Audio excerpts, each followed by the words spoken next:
commenter. Voilà, comme ça, il est, on va dire, en normal. On doit alors même. Donc ça, c'est mon modèle qui vole, qui est déjà détouré. Je vole, je flotte. Que j'ai déjà détouré. Mais on voit évidemment, on l'avait déjà fait plus ou moins la fois passée, on voit que au niveau couleur et un petit peu contraste et luminosité, il ne s'intègre pas magiquement. Merci. Il ne s'intègre pas forcément magiquement. Donc pour ça, on a différentes méthodes pour pouvoir intégrer ce calque-ci par rapport au fond. Le but, c'est de prendre l'ambiance du fond et l'intégrer là-dessus. Ce qu'on fait là, c'est ce qu'on appelle une composite. Donc c'est une composition de différents éléments pour créer une nouvelle image. Ça, c'est une composition, on va dire, simple, avec 1 et 2 éléments. On peut le faire après avec R2D2 si on veut. Que j'ai aussi déjà détouré, mais il est sur fond blanc. Donc normalement, avec les techniques que vous avez vues, ça devrait être assez simple. Donc ici, lui, Obi-Wan, Obigor, comme vous l'appelez comme vous voulez, on va essayer de le faire intégrer au niveau couleur et essayer de le faire en sorte qu'il s'intègre déjà un petit peu mieux. Mais pour ça, ça serait cool de pouvoir cibler un peu les couleurs de l'image. Okay ? Et comment on fait ça pour cibler, pour connaître un petit peu les couleurs dominantes de l'image? On peut soit y aller au pif, avec le pinceau par exemple, prendre la touche option, essayer de cibler des couleurs sombres, des couleurs claires, des trucs comme ça un petit peu.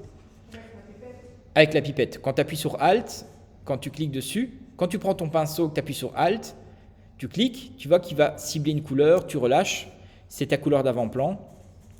Voilà, tu peux, pas ici, View, Swatches, tu peux du coup rajouter toi-même des couleurs, Swatch par exemple, 4. Mais c'est bizarre, ça aurait dû être plutôt la couleur que j'ai prise, mais ouais, c'est bon, toi tu dégages. Et ça, je vais juste jeter, c'est ce que j'ai fait avec l'autre classe, on s'en fout. Ça, on s'en fout. Et ça, je dois garder. Bref, tu peux par exemple justement cibler une couleur. On va prendre celle-là. Et pourquoi il ne veut pas? Pourquoi il met toujours... Tu peux si tu veux, mais on s'en fout. Mais tu peux créer un dossier si tu veux être ordonné. C'est toujours bien d'être ordonné, mais c'est pas voilà. Mais par contre, pourquoi il me met toujours du noir? Ça, c'est débile.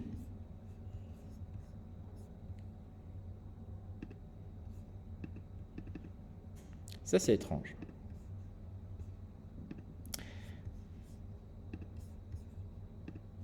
Je suis bien dessus. Je vais dupliquer mon calque au cas où. Hop, et je vais recommencer. Je prends cette couleur-ci. Dose, swatch, et je vais l'intégrer comme ça, il ne se barre plus. Voilà. Faire plus. Ok, à mon avis, soit je suis complètement débile, soit il y a un bug. Mais là, il n'intègre pas la couleur que j'ai prise dessus dans les swatchs. C'est pas grave, parce que la méthode que je vais vous montrer, c'est ça. Donc on sélectionne, donc on a son image, ici, sans charger les autres calques, c'est l'image brute native. On va dans Fichier, Exporter pour le web, sauvegarder pour le web. Et on ne va pas réellement exporter, mais on va utiliser les outils et l'utilisation du fait de pouvoir choisir. Donc on a l'option par exemple original, optimisé, ou on peut dire version 1, version 2, pour voir à quoi ressemble la compression. Mais ce qui nous intéresse, c'est de pouvoir faire ressortir une palette de couleurs, une quantité de couleurs représentées dans cette image. Et pour ça, plutôt que faire un export en JPEG, on va faire un export en GIF. Et en GIF, ce qui est cool, c'est qu'on peut choisir, tiens, mon GIF, combien de couleurs il aura. Tu vois, par exemple, 256, tu vois, et du coup, tu as toute ta palette de couleurs qui est représentée dans ton image. Ça, c'est ta palette de couleurs qui compose cette image-ci. Mais tu peux choisir 128 couleurs, tu peux choisir 32 couleurs, tu peux choisir 4 couleurs, par exemple. Tu vois, ici, tu as 4 couleurs qui vont représenter ton image, comme tu peux choisir même 3 couleurs. Là, tu vas avoir des tons clairs, des tons sombres et ce qu'on appelle des tons moyens. Ça, c'est ce qui va représenter ma palette de couleurs à ce niveau-ci. Même si c'est un petit peu simplifié, techniquement, c'est les teintes globales de mon image. C'est les 3 dominantes globales de mon image. Et on voit d'ailleurs, les tons clairs, tous les tons clairs maintenant sont unifiés, tous les tons sombres sont unifiés et tous les tons moyens sont unifiés. Mais ça, cette palette, évidemment, il faut pouvoir l'utiliser, travailler avec. Et partout dans Photoshop, on a ces petites options ici qui va permettre d'ouvrir les options et les sous-réglages en quelque sorte de la fenêtre sur laquelle on est. Et on va pouvoir sauvegarder par exemple la table des couleurs, le color table. Et quand je fais save, je vais pouvoir par exemple sur le bureau, mais c'est bien de le sauvegarder donc, où vous voulez, mais si jamais vous ne le sauvegardez pas où vous voulez, il va automatiquement sauvegarder dans le dossier de réglage Photoshop 2022, color optimisé, ici. Ce qui est cool, et pourquoi c'est intéressant de faire ça ici aussi, c'est que parfois quand vous installez une nouvelle version de Photoshop, ou quand vous effacez la version de Photoshop, Photoshop va vous demander effacer aussi les réglages. Si tu effaces les réglages, toutes tes palettes de couleurs, tous les plugins que tu as fait, ils disparaissent.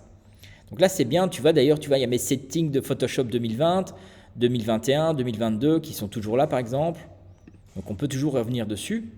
Mais moi, pour le cas présent, je vais surtout le sauvegarder sur le bureau pour l'exercice. Donc, je vais lui donner un nom quand même. Dead Star. ACT, c'est pour Adobe Color Table. On enregistre. Et techniquement, on fait cancel, on n'en a plus besoin. Et du coup, recoucou, vous voyez ici, quand je vais dans mes swatchs, on peut en fait, oui, on revient de nouveau sur cette petite option de menu, et on peut, ici, importer des swatchs, donc une palette de couleurs, et on va l'importer, et sur le bureau, on clique dessus tout simplement. Avant, il fallait choisir dans Adobe lire ce type de format de fichier. Maintenant, il sait automatiquement tous les formats de fichiers qu'il peut lire. Donc à partir du moment où ça c'est fait, on fait ouvrir. Pour importer, tu cliques ici. Voilà, tu cliques là et tu fais Import Swatch. Et là, du coup, j'ai importé, tu vois, il a créé un dossier, Dead Star, que j'ai nommé, et dans lequel il y a mes 3 couleurs qui sont représentées ici. Les tons clairs, les tons sombres et les tons intermédiaires. Et cette palette, comment est-ce qu'elle pourrait nous être utile? Pour adapter les couleurs sur Obi-Wan ici. Eh bien, en fait, je vous ai déjà parlé du calque de réglage Gradient Mapping. Je vous avais montré, je pense, avec le nuage peut-être. Le Gradient Mapping, qu'est-ce que c'est? C'est absolument génial. Le Gradient Mapping, ça va permettre d'appliquer un dégradé sur l'image. Donc, ça, c'est le réglage de base du Gradient Mapping. Mais quand on clique dessus, on va pouvoir éditer ce dégradé. Donc, en gros, qu'est-ce que ça fait, le Gradient Mapping? Le calque de réglage Gradient Mapping. Vous voyez ici les petits curseurs sur le haut. Ça va indiquer, donc ça, c'est le dégradé des tons noirs au ton clair. Quand je clique ici, opacité 100%, location. Et ici, par exemple, dans mes tons noirs, on va dire tous mes tons noirs, c'est du noir. Tous mes tons clairs, c'est du blanc. Mais si, par exemple, mes tons clairs, je décide que ce soit du rouge, ben j'ai attribué une teinte fortement rouge à mes tons clairs. Et si dans mes tons noirs, je décide de dire, tiens, je veux que ça soit un turquoise,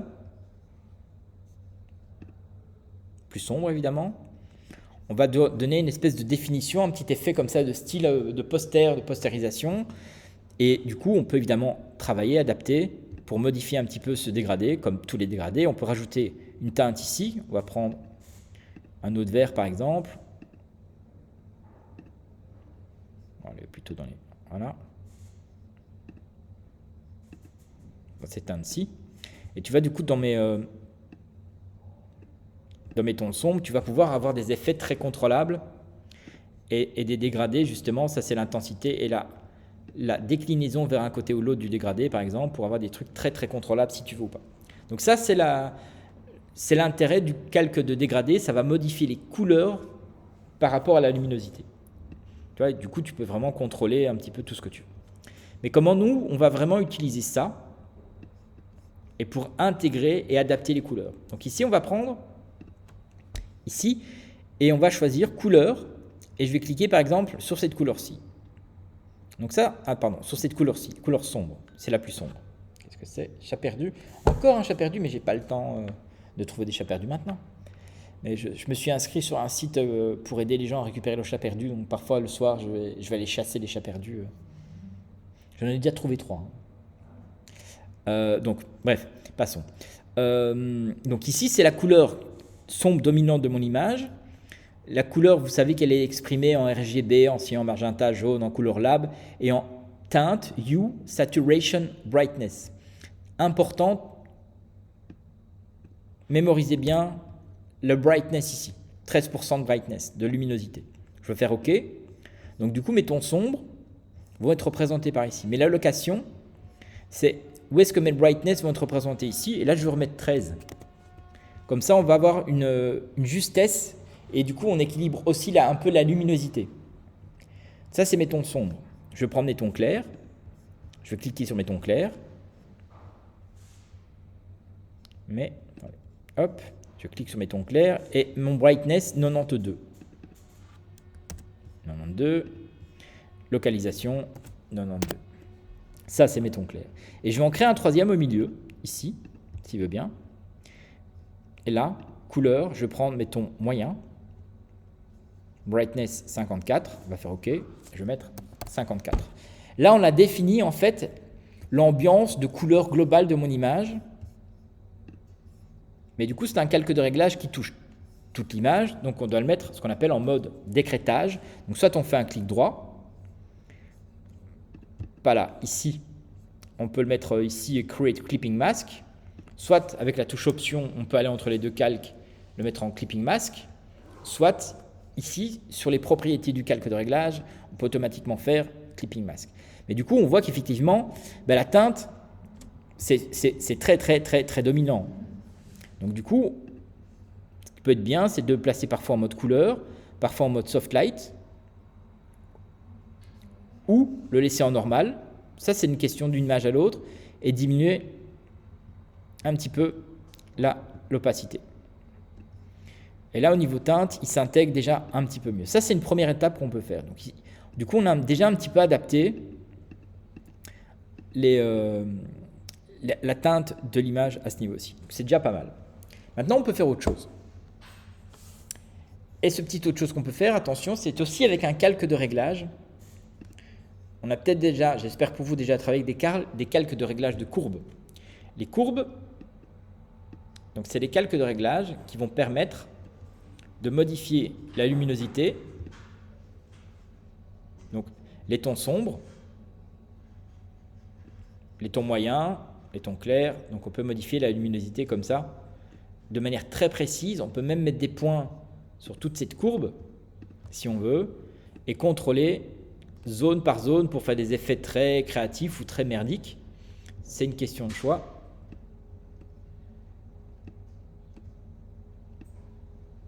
À ce niveau aussi.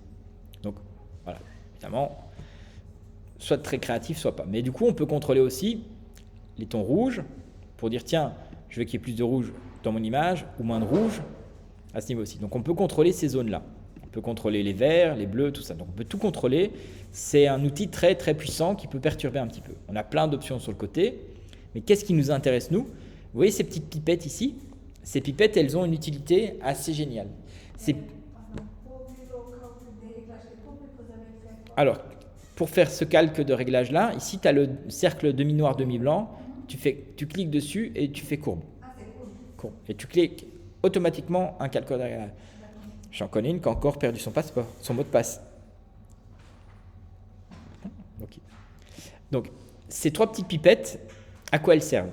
Ces petites pipettes vont permettre de définir le point le plus clair dans l'image, le point le plus sombre dans l'image, et le point de tonalité moyenne. Ça va permettre d'équilibrer un petit peu son image. Mais si par exemple, je clique ici et je vais dire tiens, le point le plus clair de l'image c'est là, ben vous allez ou là, ça modifie la luminosité globale de toute l'image. C'est pas ce qu'on veut. Même si je vais ici, voilà. Alors, comment est-ce qu'on va réellement utiliser cette pipette? On va en fait pouvoir attribuer à cette pipette la tonalité quelque part la plus claire de l'image. Mais il y a un petit problème qu'il faut résoudre juste avant, c'est que là, le masque est sélectionné. Et donc, toutes les actions, tout ce qu'on va faire, ah ben voilà, on a reçu le mail, défi le FP, merci, voilà. toutes les actions qu'on va faire sont sur le masque. Mais les actions doivent être sur le calque de réglage et pas sur le masque. Donc, la méthode, c'est qu'en utilisant justement ces pipettes, on va double-cliquer dessus. Et du coup, là, ça va définir, par exemple, au lieu de dire, tiens, oh, c'est chiant ces bruits. Au lieu de dire, tiens, là où je vais cliquer, ça va être un ton blanc. Si par exemple, je clique ici, ça va être un ton rouge. Si je fais OK, là, il va proposer, est-ce que tu veux garder ce réglage-là comme couleur par défaut? Toujours faire non. Jamais faire oui, sinon c'est un peu le bordel. Ça, tu fais no. Et si je clique ici, par exemple, qu'est-ce qui va se passer dans mon image? L'image devient toute rouge. C'est un petit peu normal, c'est un peu le but. Je reviens en arrière. Mais donc, du coup, on peut définir et on va demander ici, bah tiens, quelle est la teinte la plus claire de l'image? Quelle est la teinte la plus sombre? Et quel est le ton moyen? Et à votre avis, comment on fait ça? Petite idée? Donc, on va définir ça. En fait, c'est très simple. On va faire un nouveau calque vide. On va prendre le pinceau. Et vous allez cibler à l'œil nu, en fait. Mis à part ce qu'on appelle les lumières spéculaires, donc les tons qui sont tellement clairs, c'est la lumière projetée, c'est ce qu'on appelle du blanc spéculaire. Quand tu as un flash dans la gueule, une lumière dans la gueule, ce blanc de la lumière, ça s'appelle un blanc spéculaire, c'est un blanc où il n'y a pas de texture, il y a peu probable qu'il y ait une tonalité, ici on a une très légère, mais en général, on ne fait pas ça parce que s'il y a une petite édition, donc on va essayer de cibler un des tons les plus clairs de l'image, le fond, pas Obi-Wan, et c'est plus ou moins dans ces tons-ci. Ça va être par exemple mon ton le plus clair. Non, parce que la lumière, elle va être beaucoup trop claire, elle n'a pas assez de notion de couleur. Ça, c'est justement ces lumières-là, même si c'est les tons les plus clairs, c'est ce qu'on appelle du blanc spéculaire. Et il vaut mieux éviter de faire là-dessus. C'est comme si tu fais une pipette sur le soleil, il est blanc, tu ne vas rien voir. Donc là, mon ton le plus clair, ça va être un peu ici. Et là, avec mon pinceau, je fais une petite smudge, une petite trace avec le ton le plus clair. Je vais essayer d'aller cibler les tons les plus sombres de l'image, sans tomber dans les noirs totalement bouchés ou sinon ça va être noir. Je vais aller cibler, voilà, ça a l'air d'être très noir, mais c'est pas noir. Voilà, ça, c'est un ton très sombre, par exemple. Et je vais peindre ici mon ton très sombre. Mais par contre, pour essayer de savoir et de trouver les tons moyens de l'image, comment on fait? On le fait au pif? On le fait au paf? On le fait au pouf? Pardon? C'est pas bête, c'est pas bête du tout, mais vous vous rappelez quand on a sélectionné la plage de couleurs pour prendre le fond noir du bonsaï? Non? Si tu t'en rappelles, réfléchis, t'inquiète. Mais regardez, je reprends l'image de fond, la deuxième, on s'en fout, pas ça, pardon. Je vais reprendre cette image-ci et je vais aussi faire sélectionner Color Range. Il y a juste un truc, excusez-moi, je vais juste masquer temporairement ça, sinon ça va perturber. Donc ça, c'est mon image. Je vais faire sélectionner plage de couleurs. Et donc là, on peut, dans toute cette méthode-là, prendre les tons moyens. Et quand je fais ça, il va me sélectionner tout ce qui est les couleurs moyennes de l'image. On peut diminuer un petit peu cette tolérance, on peut un petit peu augmenter ici. Oui.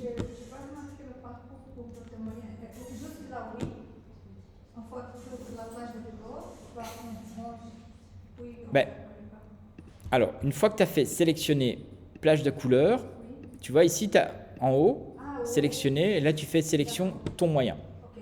Tu diminues le fuzziness et tu augmentes un petit peu ici, comme ça tu vois que tu as une sélection un petit peu plus large de tous les tons moyens qui sont plus ou moins présents dans ton image. Tout ce qui est en blanc, c'est sélectionné. Donc là, je fais OK. Là, c'est mes tons moyens, sélectionnés. Je vais faire un petit commande J, j'ai dupliqué, et tu vois, il a dupliqué tout ce qui pour lui met ton moyen. Et là, je vais refaire de nouveau une sélection globale, et je vais lui faire un filtre de flou de moyenne. Et qu'est-ce que ça a fait? Ça fait une moyenne globale de toute la couleur présente sur cette image-ci. Donc ça, cette couleur-ci, c'est le ton moyen de mon image. Donc là, du coup, nouveau avec mon pinceau, brush, je peux cibler cette couleur-ci. Et je peux revenir, du coup, dans ce calque-ci, par exemple, et repeindre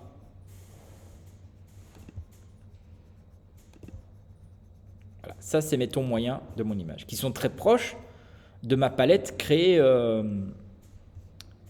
avec la méthode exportée pour le web que je vous ai montré. Donc du coup, ça c'est ma palette de tons moyens. Ça c'est mon Obi-Wan. Et ça c'est mon calque de courbe. On va aussi le mettre en mode clipping, comme ça il n'a de l'effet que sur Obi-Wan. Et mes tons clairs, je double-clique sur ma palette ici. Je vais cliquer sur cette teinte-ci, mais là, tiens, il ne fait rien, il reste en blanc. Pourquoi? Parce qu'on est sur le masque, on n'est pas sur le calque. On doit prendre bien le calque, le rendre visible, j'avais rendu invisible, je double-clique dessus, je prends le ton clair, je fais OK. Toujours faire non ici, sinon il va sélectionner cette couleur-ci. Et là, par exemple, sur mon sujet, sur Obi-Wan, je vais essayer d'aller cibler la zone la plus claire, qui est probablement sur le visage, avec, voilà, et je crois que c'est ici, je pense. Je vais cliquer ici, et il a changé la luminosité un peu, et il a changé la teinte. Je vais maintenant faire mon ton moyen. OK. Je vais aller cibler mon ton moyen qui est ici. Clic, clac, toujours faire non. Et le ton moyen de l'image, c'est ça, vous pouvez un peu chipoter. C'est une zone qui techniquement devait être le plus neutre, le plus gris de l'image.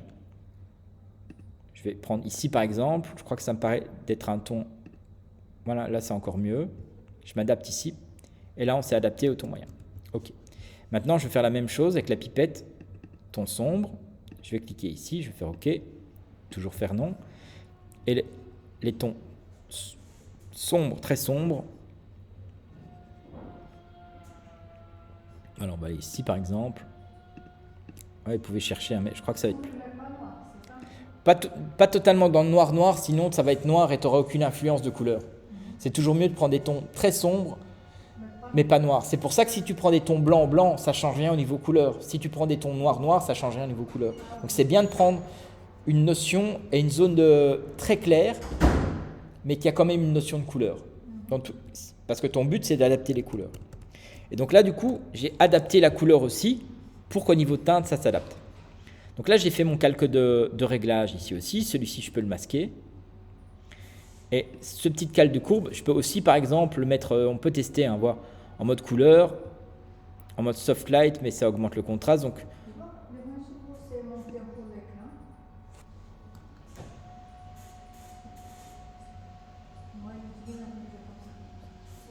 ça va? Oui. OK. Donc, je vous en prie, chère madame. Et là aussi, je vais un petit peu diminuer l'opacité pour que ça soit pas trop poussé.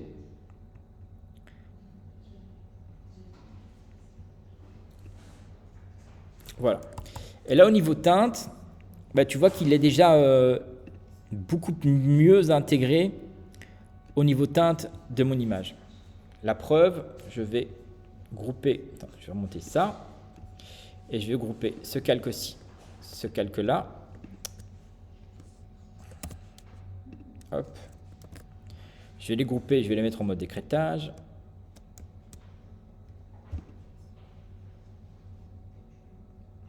Ah, c'est pas mettre en mode décrétage un dossier. OK, écoute, donc pas. Mais du coup,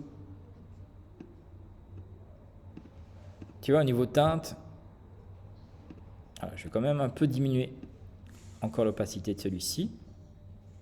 Voilà. Mais là, au niveau teinte et au niveau un peu luminosité, c'est déjà un petit peu mieux intégré. Évidemment, il ne faut pas perdre de l'œil qu'il faut de base une image qui est un petit peu cohérente avec une autre.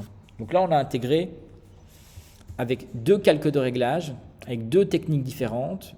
Une en reprenant la palette de couleurs d'une image, une en pointant avec l'effet de pipette sur ce calque-là pour récupérer la palette de couleurs de manière un petit peu plus justifiée. C'est nécessaire les deux ou c'est une façon de faire, deux façons de faire différentes? Tu fais tout ce que tu as besoin pour arriver à ton but. Si un suffit, fais un. Si jamais tu as besoin d'aligner les deux, tu vois ici par exemple, je vais réaugmenter la luminosité de celui-ci. Tu vois ici, celui-ci ne se suffit pas à lui seul. Il a besoin, je vais descendre. Tu vois, il a besoin du deuxième pour être un petit peu efficace. Donc ça, c'est vraiment une question de choix personnel jusqu'où tu dois aller, tu vois. Là, ici, j'ai changé un petit peu l'ordre, c'est déjà un petit peu mieux là-dessus.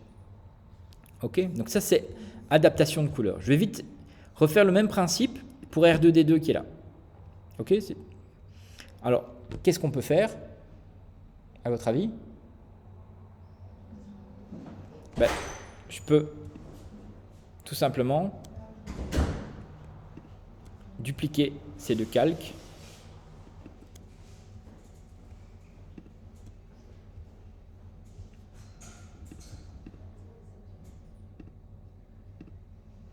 Et voir si ça s'adapte.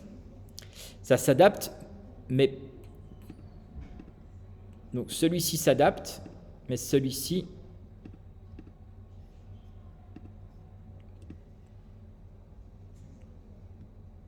voilà. Tes réglages de couleur techniquement sont déjà faits, hein. Donc tu peux juste garder les mêmes, juste modifier un peu l'opacité. Ben, donc pour garder les mêmes, bah, tu peux faire un copier-coller, mais moi j'ai fait option. Quand j'ai cliqué sur mon calque, c'est comme dans tous les programmes, hein. Quand tu appuies sur option et que tu déplaces un élément, tu vois mon curseur ici, mon curseur, quand je clique, il se transforme, ça veut dire qu'il va cloner l'élément. Voilà, ça c'est commun quasiment dans tous les trucs informatiques, hein. Peu importe quel programme. Voilà. Là du coup j'ai adapté au niveau couleur un petit peu. Là c'est une question d'un petit peu de choix de regard, mais au niveau teinte ça c'est déjà un petit peu adapté. Maintenant évidemment il va falloir l'adapter un petit peu au niveau de l'ombre et l'adapter après au niveau texture et tout ça. Et au niveau réflexion, parce qu'on voit que le sol, il y a une grosse réflexion.